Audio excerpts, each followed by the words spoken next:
देवरी क्षेत्र में स्थानीय नगर की एवं क्षेत्र की समस्याओं को लेकर देवरी में कांग्रेस का विरोध प्रदर्शन एवं राजस्व अधिकारियों को सौंपा ज्ञापन।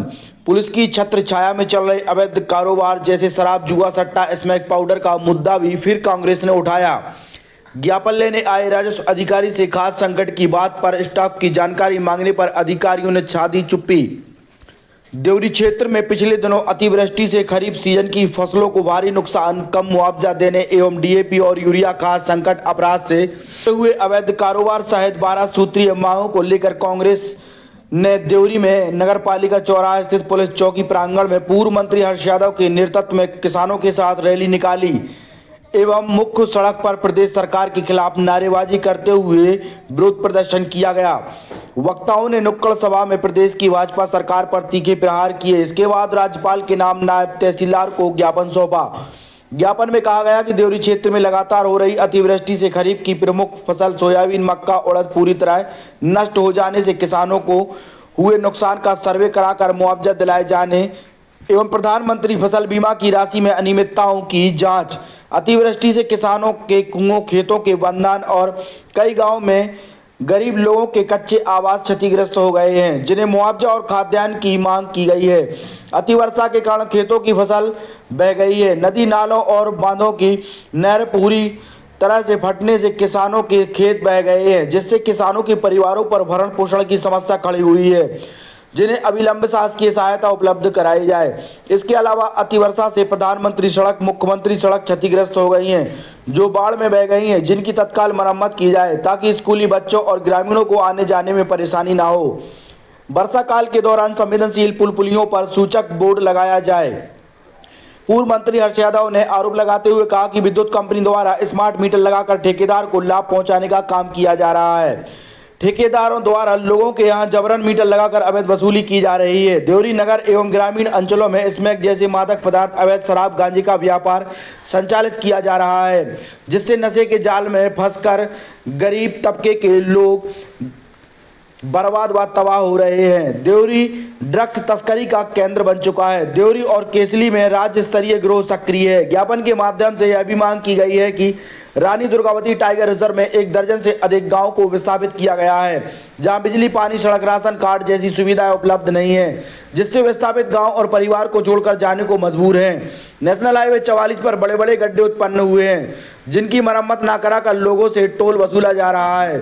उन्होंने कहा कि बरसात के कारण नेशनल हाईवे की सड़क क्षतिग्रस्त हुई है, तो वहीं ग्रामीण सड़क भी पूरी तरह से क्षतिग्रस्त हो चुकी हैं, जिनका मरम्मत कार्य अति शीघ्र कराया जाए। इस दौरान गांव-गांव से आए किसानों एवं बड़ी संख्या में कांग्रेस कार्यकर्ता और नगर के गणमान्य नागरिक उपस्थित रहे। मुनिस्टार न्यूज़ 24 की ब्यूरो रिपोर्ट।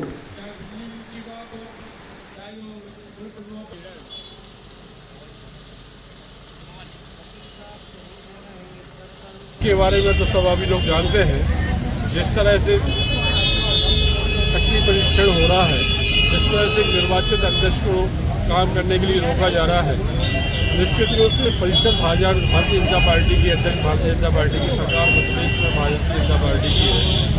और जिस तरह से क्षेत्रीय विधायक के द्वारा विधानसभा में क्वेश्चन आवर उसमें बात उठाना, काम बाधित करना, पीएसी का गठन करना, इसका खामियाजा पूरी देवरी नगर के लोगों को भुगतना पड़ रहा है। त्योहार सीजन में आज हालत ये है कि गंदगी का आलम है। ना नालियाँ साफ़ हो रही है, ना साफ सफाई हो रही है, ना स्ट्रीट लाइट जल रही है।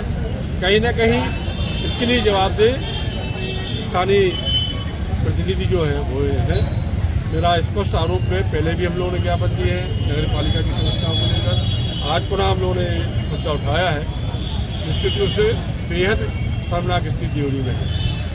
भारी बरसात के कारण क्षेत्र में भी काफ़ी क्षति हुई है। फसलों की बात करें या सड़कों की या पुलियों की, तो लगातार मीडिया के द्वारा भी ये मुद्दा उठाया गया, लेकिन शासन प्रशासन के अधिकारी आज तक न निरीक्षण करने गए और ना ही कोई कार्रवाई की गई है।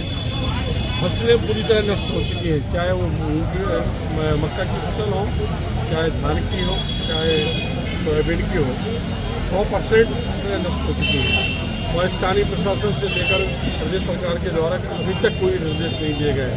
आज मांग पत्र के माध्यम से हम लोगों ने मांग ये की है कि सर्वे के आदेश बगैर सर्वे के मुआवजा दिया जाए, बीमा की राशि दी जाए जो पूर्व वर्ष में बीमा की राशि बांटी गई है उससे हमारे किसानों को वंचित रखा गया है, वो राशि हमें मिले। और खासतौर से क्षतिग्रस्त सड़कों की जो बात हो रही है, गड्ढे युक्त सड़क है, सड़क तो है ही नहीं, गड्ढे ही गड्ढे हैं, चाहे फोर लाइन की बात हो, चाहे इसकी बात टोल बूथ वसूल बंद हो और रोड की मरम्मत ठीक हो, ये हमने मुद्दे रखे हैं। जैसे स्थानीय प्रशासन की बात करें भाई साहब, तो जैसे कि आपने अभी खाद की उपलब्धता के बारे में आंकड़े मांगे और जो तहसीलदार उनके लिए जानकारी नहीं है, तो इस प्रकार के अधिकारियों के लिए क्या कहेंगे आप? बड़ा हंसी आती है, जो जवाबदेह पदों पर जो लोग हैं, यदि वो आजू बाजू में पूछे और आजू बाजू में पूछ के कृषि विभाग की बात करें, कोई ये कहे कहीं वो कहे, निश्चित रूप से जवाबदेह अधिकारी के पास जवाब ही नहीं है। मैंने स्थानीय स्तर के मुद्दों की जो बात रखी नायब तहसीलदार महोदय के सामने, और हम लोगों का मुद्दा यही था कि SDM महोदय खुद आए, क्योंकि दोनों अनुविभाग की मांगें थी, देवरी और केसरी की दोनों मांग थी। एक नायब तहसीलदार का नायब तहसीलदार कितना जवाब देगा, अनुविभाग की जिम्मेदारी अनुविभाग अधिकारी दे सकता है। और दुर्भाग्य सरकार का और व्यवस्था का कुछ भी चल रहा है।